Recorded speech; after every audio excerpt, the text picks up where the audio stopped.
अस्सलामुअलैकुम स्टूडेंट्स। बेटा उम्मीद है कि आप सब बिल्कुल खैरियत से होंगे। हम हैं आपके अपने चैनल मैथ विद मिर्ज़ा से, और इस वीडियो के अंदर जो हम आपके साथ चीज़ डिस्कस करने लगे हैं वो है 12.2 थ्योरम। जैसा कि इससे पहली वीडियो में हम ऑलरेडी डिस्कस कर चुके हैं कि फैसलाबाद बोर्ड के हवाले से 12 चैप्टर के थ्योरम नहायत इंपॉर्टेंट हैं। बच्चों को सिर्फ 12 चैप्टर के थ्योरम करवा दिए जाते हैं और इजीली उनका जो लॉन्ग पोर्शन है वो सारा का सारा अटैम्प्ट हो जाता है। चैप्टर 12 और 16 के अंदर चॉइस होता है, तो as compare to chapter number 16 और इसके जो चैप्टर नंबर 12 के थ्योरम है वो बहुत ज़्यादा आसान है। इंशाल्लाह हम फिर भी चैप्टर 16 पे भी थ्योरम अपलोड करेंगे जो है पैरेललोग्राम से रिलेटेड। तो अभी हम डिस्कस करेंगे 12.1.2 थ्योरम। बेसिकली ये जो थ्योरम है, इससे पहले जो आपने थ्योरम चेक किया 12.1, बेटा ये उसका कन्वर्स है। कन्वर्स का मतलब है ये उसका उलट है। अगर स्टेटमेंट की तरफ गौर किया जाए, अगर आप इसकी स्टेटमेंट को देखें, स्टेटमेंट में वो बताता है any point equi distance from its and point of a line segment is on the right bisector. बताना ये है कि अगर ये वाला डिस्टेंस, बताता ये है कि अगर ये वाला डिस्टेंस और ये वाला डिस्टेंस आपस में इक्वल हैं, अगर आपस में ये इक्वल है, इसका मतलब है कि ये उसके बाइसेक्टर के ऊपर लाई करता है। कौन सा पॉइंट? पॉइंट P जो है वो बाइसेक्टर के ऊपर लाई करता है। सारी कहानी है पॉइंट P की। अब पॉइंट P को प्रूव करवाने के लिए कि ये बाइसेक्टर पे लाई करता है, तो आपको याद होगा, हमने पहले डिस्कस किया, मैं फिर बता देता हूँ कि राइट बाइसेक्टर वो होता है जो किसी भी लाइन को, लाइन AB को दो पार्ट्स में डिवाइड करे। कौन कौन से दो पार्ट्स? AC और BC। इसको दो इक्वल पार्ट्स के अंदर डिवाइड करे और कौन सा एंगल जनरेट करे? यहाँ पे एंगल ऑफ 90 डिग्री। कौन सा angle? Angle of 90 degree generate करे, तो इट मीन्स वो उसका राइट बाइसेक्टर होता है। हमने ये शो करना है कि ये पॉइंट जिस लाइन पे बसता है, रहता है, वो जो है वो इसके साथ 90 डिग्री का एंगल भी बनाती है और AC और BC भी दोनों बराबर हैं।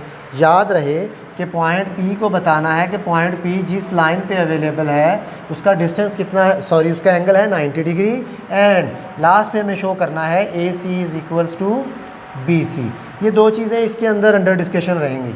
चलते हैं फिर एक दफ़ा स्टेटमेंट को गौर से पढ़ें। स्टेटमेंट में कहता है any point equi distance, any point which is equi distance from its arms, जिसका उसके बाजुओं से क्या है, डिस्टेंस आपस में बराबर है, point of a line segment क्या है, is on the right bisector. क्या प्रूफ करना है? वो राइट बाइसेक्टर के ऊपर रहता है। पहले भी मैंने बताया था कि थ्योरम के हवाले से सबसे इंपॉर्टेंट चीज़ है उसकी स्टेटमेंट को अंडरस्टैंड करना। इसमें और इससे प्रीवियस जो थ्योरम है जो हमने ऑलरेडी डिस्कस किया है, बेटा स्टेटमेंट के अंदर 19-20 का फ़र्क है। बच्चे जल्दबाजी के अंदर अक्सर औकात स्टेटमेंट को पढ़ते हैं। पेपर में फर्स्ट थ्योरम पूछा जाता है, कर सेकंड आते हैं। पेपर में सेकंड पूछा जाता है, कर फर्स्ट आते हैं। तो इट मीन्स ये स्टेटमेंट को बहुत गौर से समझना बहुत ज़्यादा ज़रूरी है। अब स्टेटमेंट से हमने चेक करना है कि given data to prove and construction check करते हैं क्या क्या बताया गया। अब गिवन डाटा के अंदर उसने बताया था कि AB is a line segment. क्या है? AB is a line segment, वो हमने लिख लिया। पहले बताया लाइन सेगमेंट क्या होता है, जिसके दो एंड पॉइंट्स होते हैं। क्या होते हैं? दो एंड पॉइंट्स होते हैं। बताया था कि AB के ऊपर एक स्ट्रेट लाइन आती है, इसका मतलब है this is for line segment. किसके लिए? लाइन सेगमेंट के लिए। line segment having two end points, the first end point is A and the second end point is B। उसने बताया AB is a line segment, बात समझ में आ गई। फिर वो कहता है जी पॉइंट P such that, कहता है पॉइंट P किसी ऐसी जगह पे पड़ा हुआ है such that उस पॉइंट का A से डिस्टेंस और उस पॉइंट का B से डिस्टेंस दोनों आपस में क्या है? कांग्रुएंट है। क्या है? कांग्रुएंट है या इक्वल है। कांग्रुएंट की डेफिनेशन भी हमने प्रीवियस लेक्चर के अंदर पढ़ी थी कि इक्वल के लिए इस्तेमाल किया जाता है। फिर आ जाता है जी टू प्रूफ, कि इस थ्योरम में हमसे वो प्रूफ क्या करवाना चाहता है। हमने बताना है टू प्रूफ के अंदर, हमने उसको जैसे पहले डिस्कस किया, हमने प्रूफ करके दिखाना है कि point P lies on right bisector. The point P is on the right bisector of AB। Point P एक ऐसी लाइन पे रहता है जो AB का राइट बाइसेक्टर है। राइट बाइसेक्टर क्या होगा? वो AB के साथ कितना एंगल बना रहा होगा? 90 डिग्री का, और वो AB को दो बराबर पार्ट्स के अंदर क्या कर रहा होगा? डिवाइड भी कर रहा होगा। ये दो कंडीशंस माइंड में रख लेनी है। कंस्ट्रक्शन इसके अंदर सिर्फ ये है कि P से जो C का जो अपना मिड पॉइंट है, हमने मिड पॉइंट को अज्यूम करके एक स्ट्रेट लाइन लगा दी। उसका फ़ायदा ये हो जाएगा कि हमारा जो गिवन क्वेश्चन है बेटा वो in terms of two triangle जो है वो चेंज हो जाएगा। अब मैं पिछले इनको मैं दो पार्ट्स के अंदर हाईलाइट कर देता हूँ ताकि कंपैरिजन के अंदर हमें थोड़ी सी आसानी हो सके। एक पार्ट को मैं ग्रीन शेड दे देता हूँ और दूसरे पार्ट को मैं रेड शेड दे दूँगा। एक ट्रायंगल हमारी हो गई ग्रीन और दूसरी ट्रायंगल हमारे पास हम उसको रेड शेड दे देते हैं।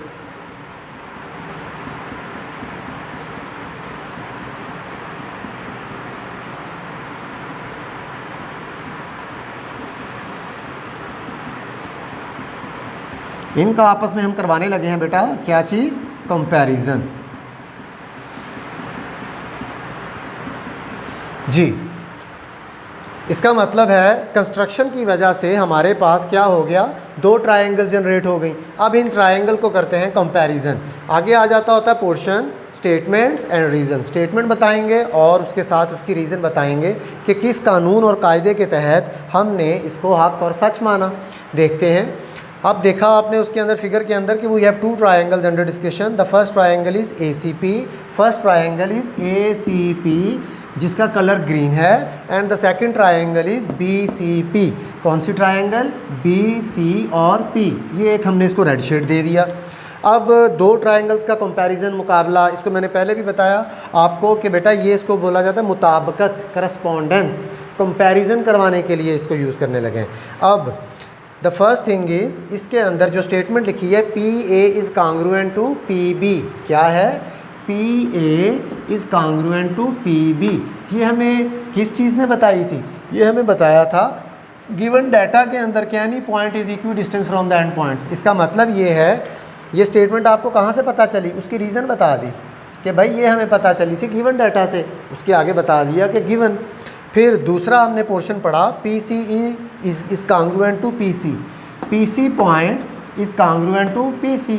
वही बात आ गई कि ये दीवार जो है ये कॉमन वॉल है। क्या है, इधर जो बच्चे बैठे हुए हैं वो बोलेंगे कि जी ये जिस दीवार के ऊपर बोर्ड लगा हुआ है ये हमारी वॉल है। जो इसके बैक हैंड साइड के ऊपर जो रूम है वहाँ पे जो बच्चे पढ़ रहे हैं वो बोलेंगे कि ये वॉल हमारी है। बेसिकली ये वॉल कॉमन वॉल है, ये इस क्लास वालों की भी है और इस क्लास वालों की भी है। इसलिए इसके आगे हमने रीज़न बतानी है कि कौन सी है ये रीज़न, ये कॉमन वॉल है। PC is equals to PC। फिर हमने बताया AC is equals to BC।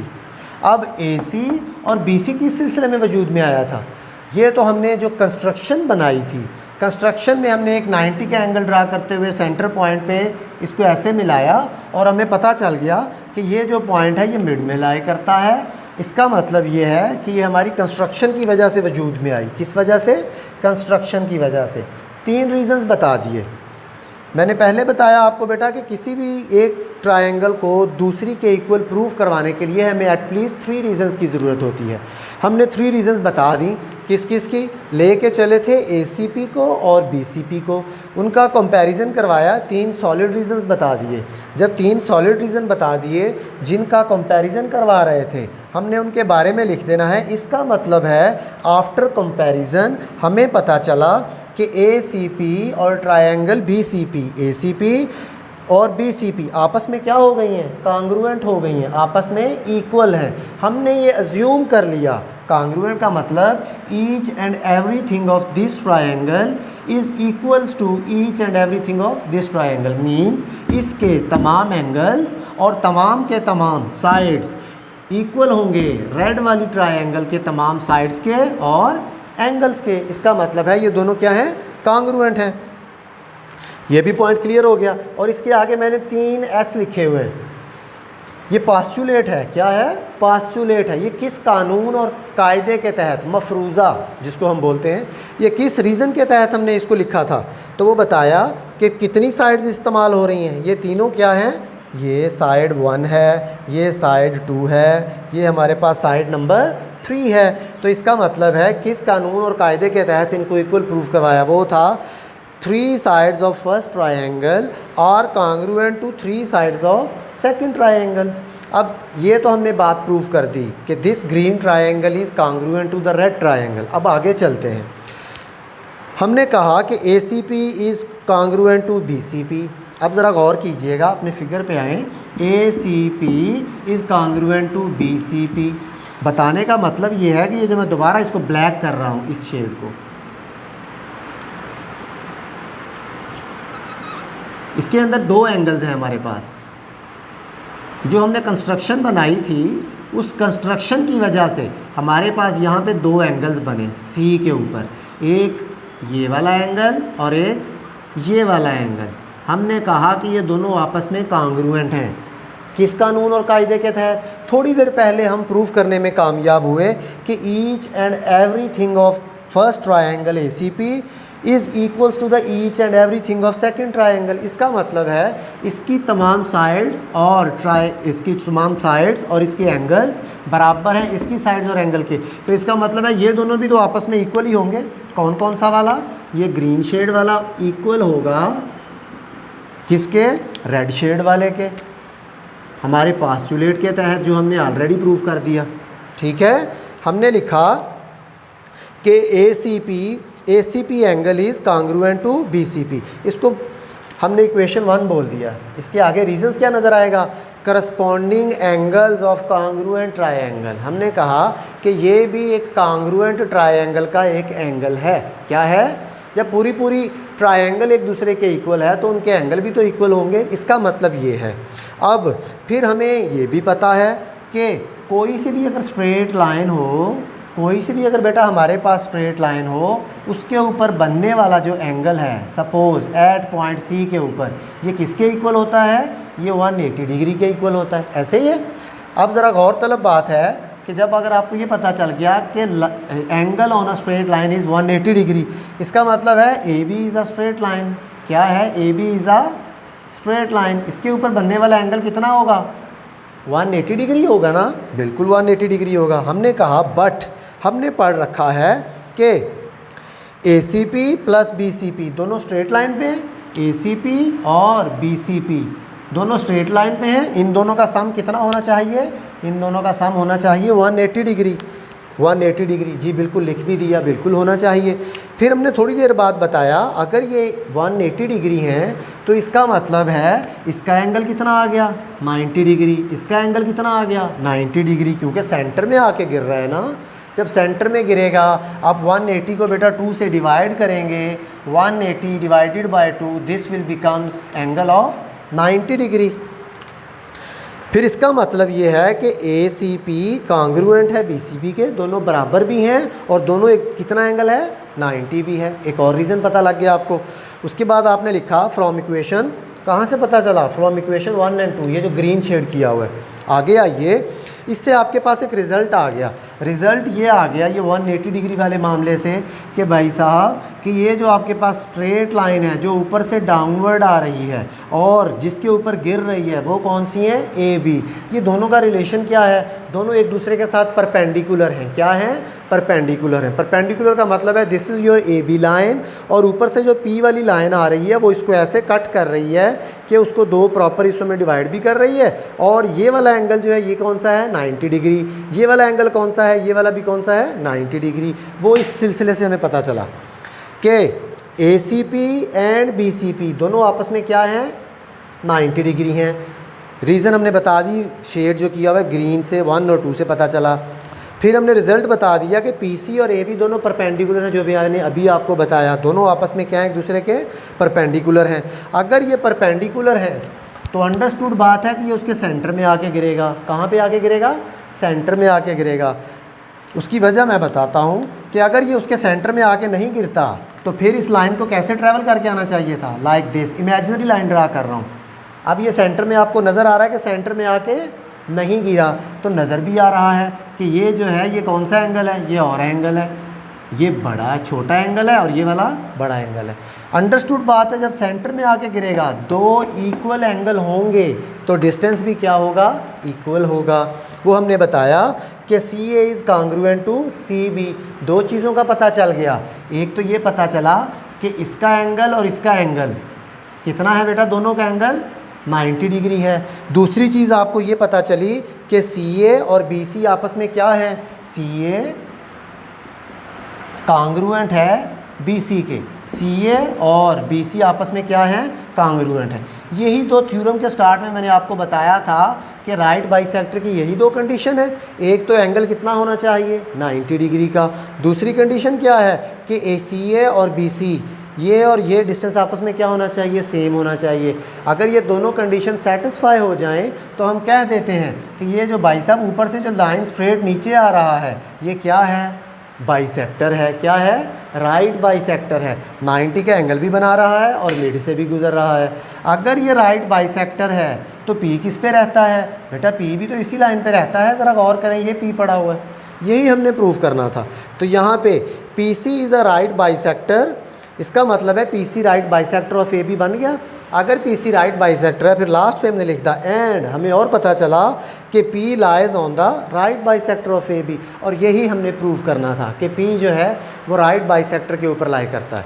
इस थ्योरम को पहले एक दफ़ा यहाँ से समझिए, फिर एक दफ़ा देख के इसको ओवरऑल लिखिए एंड देन इसको एक दफ़ा ज़ुबानी प्रैक्टिस करेंगे। उम्मीद है कि इसके हवाले से आपका कोई भी परेशानी बाकी नहीं रही होगी। फिर भी अगर कोई आपको फ़ील हो, कोई डेफिनेशन, कोई इसके अंदर की ऐसी वर्ड जो है जो आपको ना समझ में आया, तो बराए मेहरबानी कमेंट सेक्शन के अंदर ज़रूर आगाह किया करें।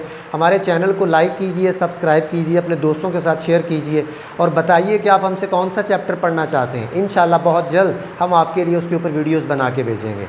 दुआओं में याद रखिएगा। बहुत शुक्रिया। अल्लाह हाफिज़।